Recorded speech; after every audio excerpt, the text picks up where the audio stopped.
Hello दोस्तों, क्या हाल है। आप देख रहे हैं इंपॉर्टेंट और सचोट न्यूज, जहां मिलती हैं आपको देश और दुनिया की तमाम बड़ी खबरें सबसे पहले और सबसे विश्वसनीय रूप में। कृपया वीडियो को लाइक और चैनल को सब्सक्राइब करें और कमेंट बॉक्स में जरूर बताइए कि आप ये वीडियो कहां से देख रहे हैं। तो चलिए शुरू करते हैं आज के वीडियो को।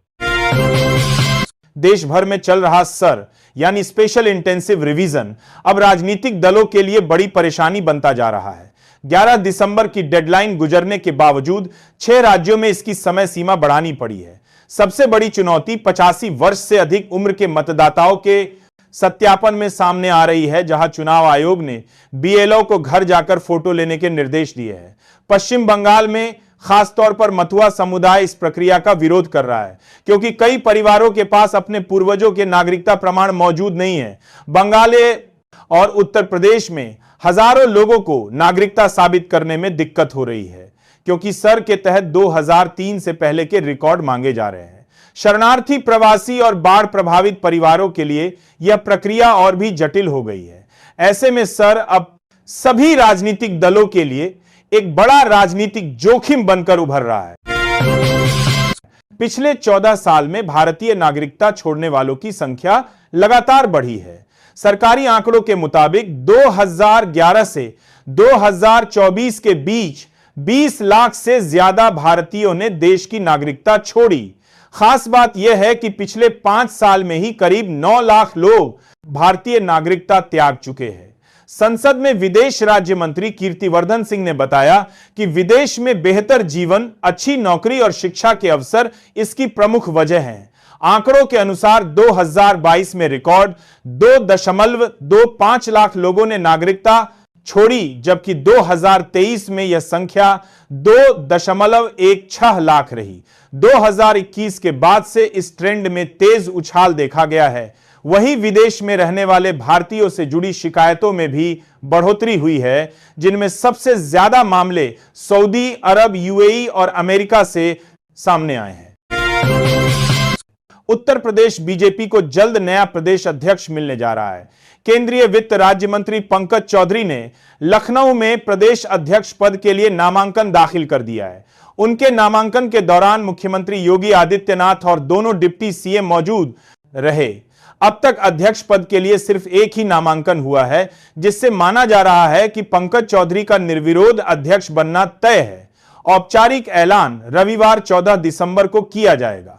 पंकज चौधरी के लखनऊ पहुंचते ही उनका जोरदार स्वागत हुआ। बीजेपी नेतृत्व ओबीसी समीकरण साधने के लिए इस फैसले को अहम मान रहा है, क्योंकि 2024 चुनाव में ओबीसी वोटों में गिरावट दर्ज की गई थी। गोरखपुर क्षेत्र से आने वाले पंकज चौधरी को केंद्रीय नेतृत्व का भरोसेमंद चेहरा माना जा रहा है और उनके अध्यक्ष बनने को संगठनात्मक संतुलन की दिशा में बड़ा कदम माना जा रहा है। देश भर में चल रहा सर यानी स्पेशल इंटेंसिव रिवीजन अब राजनीतिक दलों के लिए बड़ी परेशानी बनता जा रहा है। 11 दिसंबर की डेडलाइन गुजरने के बावजूद 6 राज्यों में इसकी समय सीमा बढ़ानी पड़ी है। सबसे बड़ी चुनौती 85 वर्ष से अधिक उम्र के मतदाताओं के सत्यापन में सामने आ रही है, जहां चुनाव आयोग ने बीएलओ को घर जाकर फोटो लेने के निर्देश दिए हैं। पश्चिम बंगाल में खासतौर पर मथुआ समुदाय इस प्रक्रिया का विरोध कर रहा है, क्योंकि कई परिवारों के पास अपने पूर्वजों के नागरिकता प्रमाण मौजूद नहीं है। बंगाल और उत्तर प्रदेश में हजारों लोगों को नागरिकता साबित करने में दिक्कत हो रही है, क्योंकि सर के तहत 2003 से पहले के रिकॉर्ड मांगे जा रहे हैं। शरणार्थी, प्रवासी और बाढ़ प्रभावित परिवारों के लिए यह प्रक्रिया और भी जटिल हो गई है। ऐसे में सर अब सभी राजनीतिक दलों के लिए पश्चिम बंगाल में स्पेशल इंटेंसिव रिवीजन को लेकर सियासी बहस और तेज हो गई है। चुनाव आयोग के ताजा डेटा के मुताबिक मुख्यमंत्री ममता बनर्जी के भवानीपुर विधानसभा क्षेत्र में 44,787 वोटरों के नाम हटाए गए हैं, जो विपक्ष के नेता शुभेंदु अधिकारी के नंदीग्राम से लगभग 4 गुना ज्यादा है। नंदीग्राम में 10,599 वोटरों के नाम डिलीट किए गए। यह आंकड़े फॉर्म जमा करने की डेडलाइन खत्म होने के ठीक बाद जारी किए गए हैं, जिससे राजनीतिक सवाल खड़े हो रहे हैं। आयोग के अनुसार नाम हटाने के कारणों में मौत, पता बदलना और डुप्लीकेट एंट्री शामिल है। वहीं सबसे ज्यादा वोटर डिलीट का मामला कोलकाता के चौरंगी क्षेत्र में सामने आया, जहां 74,000 से ज्यादा नाम हटे। ड्राफ्ट वोटर लिस्ट से पहले सामने आए। ये आंकड़े बंगाल की राजनीति में नया मोड़ ला सकते हैं। समाजवादी पार्टी के अध्यक्ष और पूर्व मुख्यमंत्री अखिलेश यादव ने उत्तर प्रदेश में चल रहे एसआईआर को लेकर बीजेपी और चुनाव आयोग पर गंभीर आरोप लगाए हैं। उन्होंने कहा कि जिन जिन सीटों पर बीजेपी चुनाव हारी है वहां चुनकर वोट काटे जा रहे हैं। अखिलेश यादव ने सवाल उठाया कि अगर यूपी में 3 करोड़ से ज्यादा वोट कट जाए तो इसके नतीजे क्या होंगे। उन्होंने दावा किया कि बिहार में इस प्रयोग को सफल मानते हुए अब इसे अन्य राज्यों में लागू किया जा रहा है, जो लोकतंत्र के लिए खतरनाक है। सपा प्रमुख ने आरोप लगाया कि चुनाव आयोग, प्रशासन और बीजेपी मिलकर विपक्ष के वोटरों को निशाना बना रहे हैं। उन्होंने तंज कसते हुए कहा कि अगर ऐसा है तो पिछले लोकसभा चुनाव के नतीजों पर भी सवाल उठते हैं। इस बीच चुनाव आयोग ने यूपी समेत कई राज्यों में एसआईआर की समय सीमा बढ़ा दी है। प्रधानमंत्री नरेंद्र मोदी 15 से 17 दिसंबर तक जॉर्डन, इथियोपिया और ओमान के दौरे पर रहेंगे, जहां फोकस विश्वास, विकास और रणनीतिक साझेदारी को मजबूत करने पर होगा।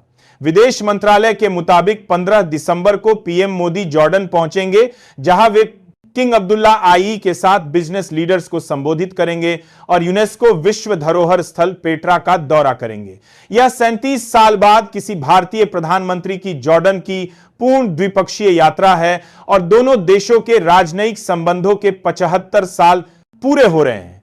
इसके बाद 16-17 दिसंबर को प्रधानमंत्री इथियोपिया जाएंगे, जहां वे संसद को संबोधित करेंगे और व्यापार, फार्मा, इंफ्रास्ट्रक्चर व निवेश सहयोग बढ़ाने पर चर्चा करेंगे।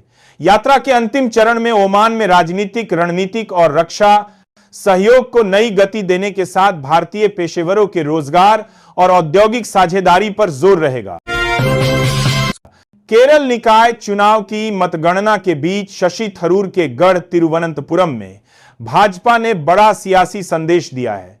नगर निगम के 101 वार्डों में रुझानों के अनुसार भाजपा समर्थित एनडीए 50 सीटों पर आगे है, जबकि एलडीएफ 20 और कांग्रेस नेतृत्व वाला यूडीएफ 29 सीटों पर बढ़त बनाए हुए है। यह नतीजा कांग्रेस के लिए बड़ा झटका माना जा रहा है। 2 चरणों में हुए चुनावों में पहले चरण में 70.9% मतदान हुआ।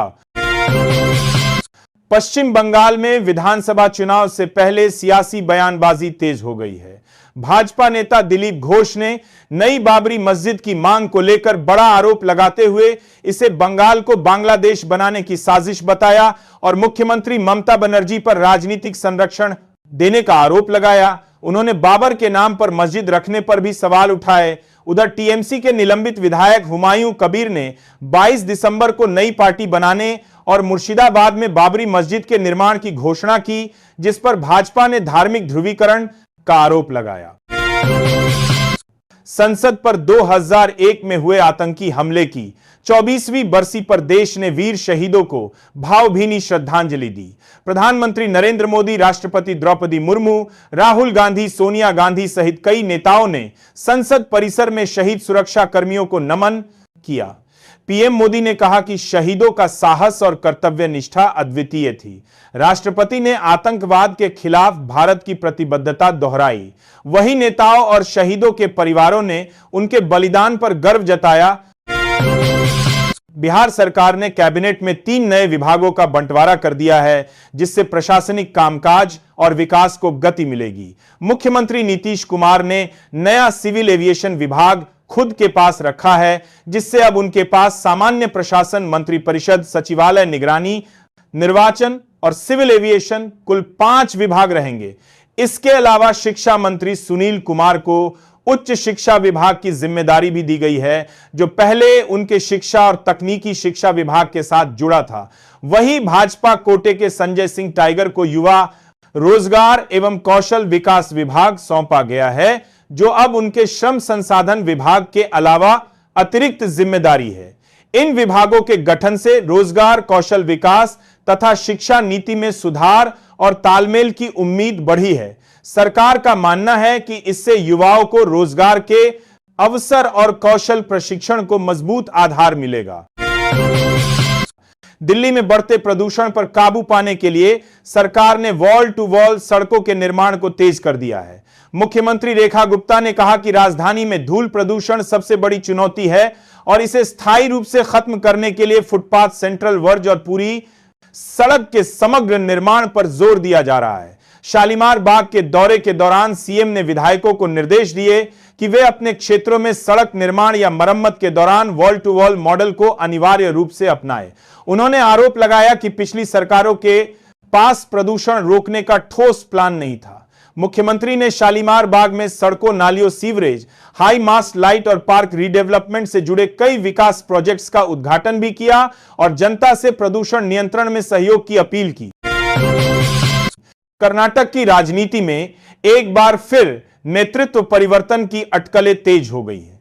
कांग्रेस विधायक एच.ए. इकबाल हुसैन ने दावा किया है कि उप मुख्यमंत्री डी.के. शिवकुमार 6 जनवरी को राज्य के नए मुख्यमंत्री बनेंगे और सिद्धारमैया को पद छोड़ना होगा। रामनगर से विधायक हुसैन ने कहा कि 99% संभावना है कि शिवकुमार को मुख्यमंत्री बनने का अवसर मिलेगा। हालांकि तारीख को उन्होंने अनुमान बताया।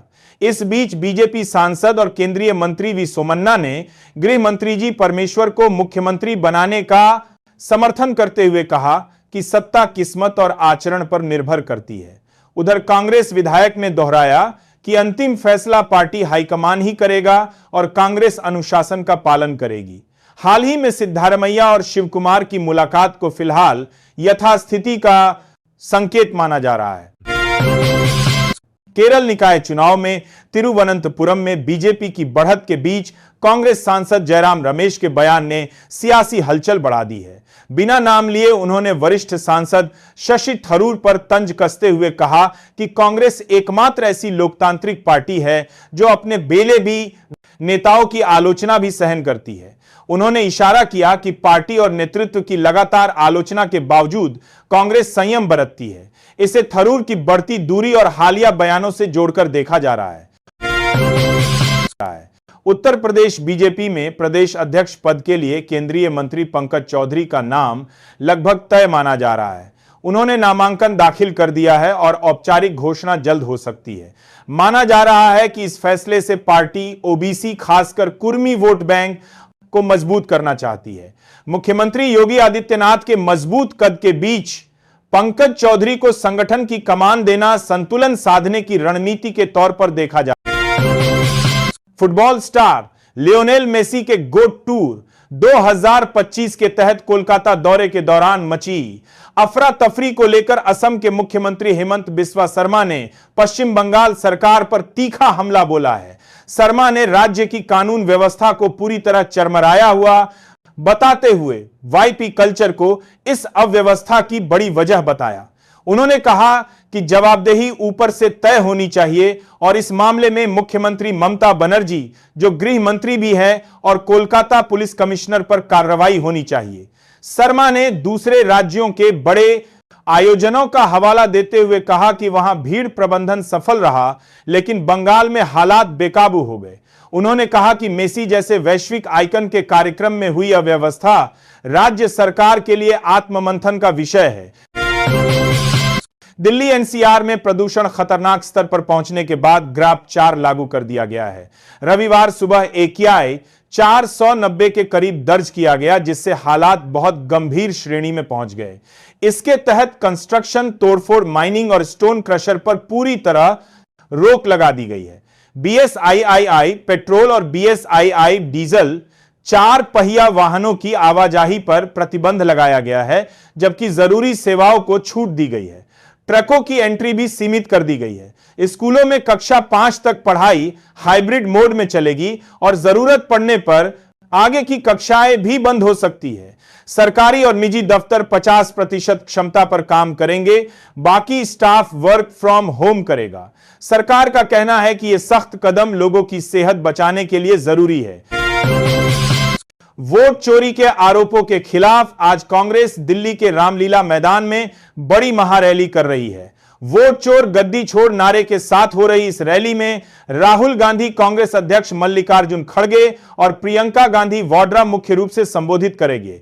कांग्रेस का आरोप है कि चुनाव आयोग और भाजपा मिलकर चुनावी प्रक्रिया में हेरफेर कर रहे हैं, जिससे लोकतंत्र को खतरा पैदा हो गया है। यह रैली ऐसे समय हो रही है जब कई राज्यों में वोटर लिस्ट का स्पेशल इंटेंसिव रिवीजन यानी एसआईआर चल रहा है। पार्टी का कहना है कि इसी प्रक्रिया के जरिए मतदाताओं के नाम हटाए और जोड़े जा रहे हैं। कांग्रेस इसे लोकतंत्र बचाने की लड़ाई बता रही है और इस मुद्दे को देशव्यापी आंदोलन बनाने की तैयारी में है। पार्टी नेतृत्व को उम्मीद है कि यह अभियान जनता के बीच मजबूत संदेश देगा।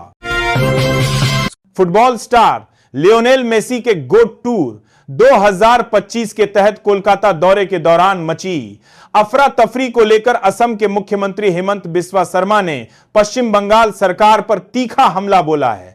शर्मा ने राज्य की कानून व्यवस्था को पूरी तरह चरमराया हुआ बताते हुए वाईपी कल्चर को इस अव्यवस्था की बड़ी वजह बताया। उन्होंने कहा कि जवाबदेही ऊपर से तय होनी चाहिए और इस मामले में मुख्यमंत्री ममता बनर्जी, जो गृह मंत्री भी है, और कोलकाता पुलिस कमिश्नर पर कार्रवाई होनी चाहिए। शर्मा ने दूसरे राज्यों के बड़े आयोजनों का हवाला देते हुए कहा कि वहां भीड़ प्रबंधन सफल रहा, लेकिन बंगाल में हालात बेकाबू हो गए। उन्होंने कहा कि मेसी जैसे वैश्विक आइकन के कार्यक्रम में हुई अव्यवस्था। उत्तर प्रदेश बीजेपी के संभावित प्रदेश अध्यक्ष पंकज चौधरी ने नामांकन दाखिल करने के बाद प्रधानमंत्री नरेंद्र मोदी की जमकर सराहना की है। उन्होंने कहा कि प्रधानमंत्री पद तक कोई यूं ही नहीं पहुंचता, पीएम मोदी का विजन और सोच सबसे अलग है। पंकज चौधरी ने बताया कि पीएम मोदी से समय समय पर मुलाकात और मार्गदर्शन मिलता रहता है। हालांकि प्रदेश अध्यक्ष की जिम्मेदारी को लेकर कोई विशेष चर्चा नहीं हुई। उन्होंने पार्टी नेतृत्व का आभार जताते हुए कहा कि संगठन ने उन पर जो भरोसा जताया है वह उसे पूरी निष्ठा से निभाएंगे। प्रधानमंत्री के उनके घर आने को लेकर उन्होंने कहा कि यही व्यवहार और सादगी पीएम मोदी को खास बनाती है। 2027 विधानसभा चुनाव को लेकर पंकज चौधरी ने भरोसा जताया कि भाजपा फिर से उत्तर प्रदेश में बहुमत के साथ सरकार बनाएगी। गोवा जिला पंचायत चुनाव से पहले आम आदमी पार्टी के राष्ट्रीय संयोजक अरविंद केजरीवाल ने चिंबल की जनसभा में बीजेपी और कांग्रेस दोनों पर जोरदार हमला बोला। केजरीवाल ने दावा किया कि पूरे गोवा में बदलाव की लहर दिख रही है और आपकी सभाओं में रिकॉर्ड भीड़ उमड़ रही है। उन्होंने कहा कि कांग्रेस को वोट देने का कोई फायदा नहीं, क्योंकि जीतने के बाद उसके नेता बीजेपी में चले जाते हैं। प्रमोद सावंत सरकार पर निशाना साधते हुए उन्होंने खराब सड़कों, भ्रष्टाचार और अरपोरा नाइट क्लब अग्निकांड का जिक्र किया। केजरीवाल ने कहा कि आम आदमी पार्टी ईमानदार राजनीति करती है और उसके विधायक न पहले अमीर थे न आज है। उन्होंने जनता से 20 दिसंबर को आपको वोट देकर गोवा में ईमानदार और विकासशील राजनीति चुनने की अपील की। मध्य प्रदेश में मुख्यमंत्री डॉक्टर मोहन यादव की सरकार के 2 वर्ष पूरे होने पर भोपाल में कई अहम विकास कार्यों की शुरुआत हुई। मुख्यमंत्री ने सम्राट विक्रमादित्य स्वागत द्वार और पीएम ई बस सेवा योजना के तहत अत्याधुनिक ई बस डिपो का भूमि पूजन किया। उन्होंने कहा कि ई बस सेवा से शहरों को स्वच्छ, सुलभ और प्रदूषण मुक्त परिवहन मिलेगा। सीएम यादव ने बताया कि भोपाल में विरासत और विकास को साथ लेकर 9 भव्य स्वागत द्वार बनाए जा रहे हैं, जिनमें राजा भोज सम्राट विक्रमादित्य, श्रीराम और श्री कृष्ण से जुड़े द्वार शामिल है। कार्यक्रम में लाडली बहनों और हितग्राहियों ने मुख्यमंत्री का स्वागत किया। उन्होंने बहनों के सशक्तिकरण, जल संरक्षण, शिक्षा, किसान कल्याण और धार्मिक पर्यटन को सरकार की प्राथमिकता बताया और कहा कि मध्य प्रदेश को विकास का मॉडल राज्य बनाया जाएगा। केरल के स्थानीय निकाय चुनावों में तिरुवनंतपुरम से कांग्रेस की हार और बीजेपी की ऐतिहासिक जीत पर कांग्रेस सांसद शशि थरूर ने प्रतिक्रिया दी है। उन्होंने कांग्रेस के नेतृत्व वाले यूडीएफ की राज्य भर में जीत की सराहना करते हुए तिरुवनंतपुरम में बीजेपी के मजबूत प्रदर्शन को भी बधाई दी और इसे लोकतंत्र की खूबसूरती बताया। शशि थरूर ने कहा कि जनता के फैसले का सम्मान किया जाना चाहिए, चाहे वह यूडीएफ के पक्ष में हो या उनके निर्वाचन क्षेत्र में बीजेपी के समर्थन में। उन्होंने सोशल मीडिया पर लिखा कि जनादेश स्पष्ट है और केरल की लोकतांत्रिक भावना इसमें झलकती है। थरूर ने कहा कि सत्ता विरोधी लहर और मजबूत संदेश का असर नतीजों में दिखा है। तिरुवनंतपुरम नगर निगम में बीजेपी की जीत से 45 सालों का वामपंथी शासन समाप्त हो गया है। गोवा जिला पंचायत चुनाव से पहले आम आदमी पार्टी के राष्ट्रीय संयोजक अरविंद केजरीवाल ने चिंबल की जनसभा में बीजेपी और कांग्रेस दोनों पर जोरदार हमला बोला। केजरीवाल ने दावा किया कि पूरे गोवा में बदलाव की लहर दिख रही है और आपकी सभाओं में रिकॉर्ड भीड़ उमड़ रही है। उन्होंने कहा कि कांग्रेस को वोट देने का कोई फायदा नहीं, क्योंकि जीतने के बाद उसके नेता बीजेपी में चले जाते हैं। प्रमोद सावंत सरकार पर निशाना साधते हुए उन्होंने खराब सड़कों, भ्रष्टाचार और अरपोरा नाइट क्लब अग्निकांड का जिक्र किया। केजरीवाल ने कहा कि आम आदमी पार्टी ईमानदार राजनीति करती है और उसके विधायक न पहले अमीर थे न आज है। उन्होंने जनता से 20 दिसंबर को आपको वोट देकर गोवा में ईमानदार और विकासशील। गोवा जिला पंचायत चुनाव से पहले आम आदमी पार्टी के राष्ट्रीय संयोजक अरविंद केजरीवाल ने चिंबल की जनसभा में बीजेपी और कांग्रेस दोनों पर जोरदार हमला बोला। केजरीवाल ने दावा किया कि पूरे गोवा में बदलाव की लहर दिख रही है और आपकी सभाओं में रिकॉर्ड भीड़ उमड़ रही है। उन्होंने कहा कि कांग्रेस को वोट देने का कोई फायदा नहीं, क्योंकि जीतने के बाद उसके नेता बीजेपी में चले जाते हैं। प्रमोद सावंत सरकार पर निशाना साधते हुए उन्होंने खराब सड़कों, भ्रष्टाचार और अरपोरा नाइट क्लब अग्निकांड का जिक्र किया। केजरीवाल ने कहा कि आम आदमी पार्टी ईमानदार राजनीति करती है और उसके विधायक न पहले अमीर थे न आज है। उन्होंने जनता से 20 दिसंबर को आपको वोट देकर गोवा में ईमानदार और विकासशील राजनीति चुनने की अपील की। मध्य प्रदेश में मुख्यमंत्री डॉक्टर मोहन यादव की सरकार के 2 वर्ष पूरे